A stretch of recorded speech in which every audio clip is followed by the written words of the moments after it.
Pregnancy is a very pivotal time in a woman's life. Everyone's experience is different, and for one local woman, her pregnancy had many added factors. I had the chance to sit down with her to hear her emotional story.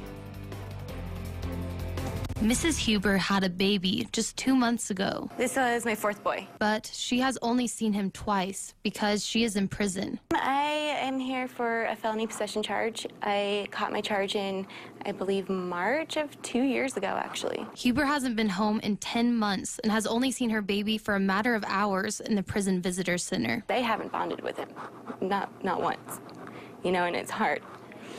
I don't know, he's smiling now, and that's hard to know that I'm missing that. I missed all my kids' birthdays. I missed Christmas. I missed Thanksgiving.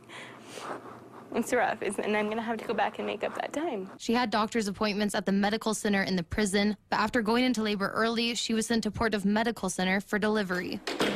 I was alone with a guard, per se, yeah, like a police officer, but other than that, mentally, it was just me and the baby this whole time, and then to have that baby taken away from you, that was the hardest part. She spent 12 hours with her baby before she was sent back to prison, and the baby was sent home with her husband. I'm gonna get out of here being an instant wife and an instant mom to 4 kids again. I plan on going to hang out with my grandma or my husband's aunt, my Aunt Trish, for the daytime with my kids so I can kind of get back in the swing of things, so they can get to know me again. Huber is ready to go home, and her kids are ready to have their mom back. They know that I was in trouble and that I did, they were a part of drug court with me a lot, so they saw this whole journey of me going through this, which is hard for them. They've dealt with it, I think, 100% the greatest way a person can, a little kid can. My son asked me, when you're coming home, Mom, when you're coming home, Mom, and I sent him a little calendar to count off his days, and it's rough on him the most because he's the biggest.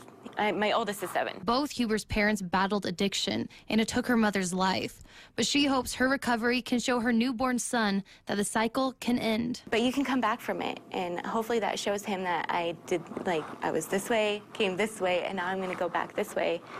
And it's possible, and hopefully that leads him in the right direction. Huber gets to rebuild her relationships with her kids and start a life with her newborn son when she goes home in just 1 week. My biggest goal is to stay sober for my family, and the better I take care of myself, the more that my kids can be taken care of. So if I'm happy, my family's going to be happy. Reporting in Pocatello, I'm Connor Board.